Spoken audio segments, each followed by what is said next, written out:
പേരാമ്പ്രയിലെ സംഘർഷവുമായി ബന്ധപ്പെട്ട Shafi Parambil എംപിക്കെതിരെ police കേസെടുത്തിരിക്കുകയാണ്. Shafi Parambil DCC അധ്യക്ഷൻ പ്രവീൺ കുമാർ ഉൾപ്പെടെ 8 UDF നേതാക്കൾക്കെതിരെയും കണ്ടാലറിയാവുന്ന 692 പേർക്കെതിരെയുമാണ് കേസെടുത്തിരിക്കുന്നത്. മാരകായുധങ്ങൾ ഉപയോഗിച്ച് പോലീസ് ഉദ്യോഗസ്ഥരുടെ കൃത്യനിർവഹണം തടസ്സപ്പെടുത്തിയെന്നാണ് എഫ്ഐആറിലുള്ളത്. LDF പ്രവർത്തകർക്കെതിരെയും കേസെടുത്തിട്ടുണ്ട്. ഷബീർ ഒമർ വിശദാംശങ്ങൾ നൽകും. ഷബീർ, സ്വാഭാവികമായും വലിയൊരു ഏറ്റുമുട്ടൽ അവിടെ ഉണ്ടായിട്ടുണ്ട്. അപ്പോൾ നേതാക്കൾക്കെതിരെയൊക്കെ സ്വാഭാവികമായി കേസെടുക്കാവുന്നതാണ്. പക്ഷേ ഈ ആയുധങ്ങളുമായി നേതാക്കൾ എത്തി എന്നാണ് FIR-ൽ പറയുന്നത്. അതിന് ഉപോത്ബലകമായി എന്തെല്ലാം കാര്യങ്ങൾ അവിടെ സംഭവിച്ചിട്ടുണ്ട്?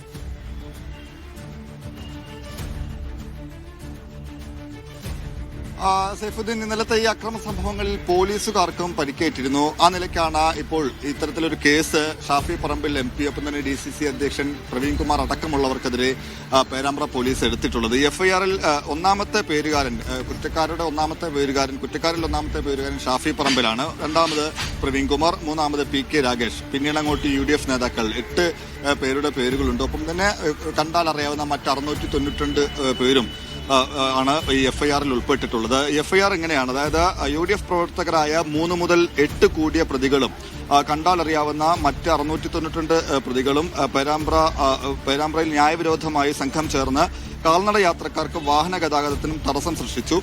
കോഴിക്കോട് കുറ്റ്യാടി റോഡിലൂടെ ജാഥ നടത്തുകയും പേരാമ്പ്ര ചേനോളി റോഡ് ജംഗ്ഷനിൽ വെച്ച് 1ഉം 2ഉം പ്രതികൾ കൂടിച്ചേർന്ന് പോലീസിന്റെ നിയമാനുസൃതമായ ആജ്ഞ ലംഘിച്ചുകൊണ്ട് ലഹള നടത്തുകയും മാരകായുധങ്ങളായ കല്ലുകൊണ്ട് എറിഞ്ഞ് പരാതിക്കാരനും കൂടെ ഡ്യൂട്ടിയിലുണ്ടായിരുന്ന പോലീസ് ഉദ്യോഗസ്ഥർക്കും പരിക്കേൽപ്പിച്ച് ഔദ്യോഗിക കൃത്യനിർവഹണം തടസ്സപ്പെടുത്തിയെന്നും മറ്റുമാണ് ഈ FIR വിശദമായി പരിശോധിക്കുമ്പോൾ FIR-ൽ ഉൾപ്പെടുത്തിയിട്ടുള്ളത്.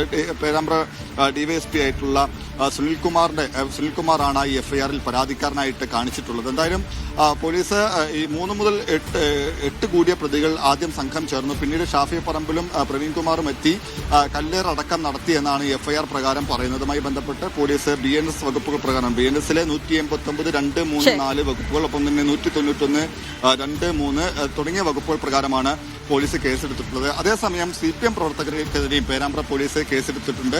CPM-ന്റെ ഈ സമാനമായി 8 പ്രധാനപ്പെട്ട നേതാക്കൾ, ഒപ്പം തന്നെ കണ്ടാലറിയാവുന്ന മറ്റ് 492 പേർക്കെതിരെയുമാണ് പേരാമ്പ്ര പോലീസ് കേസെടുത്തിട്ടുള്ളത്. അതിൽ ഗതാഗത തടസ്സം സൃഷ്ടിച്ചു, ന്യായവിരോധമായി സംഘം ചേർന്നു എന്നും മറ്റുമാണ് FIR-ൽ രേഖപ്പെടുത്തിയിരിക്കുന്നത്.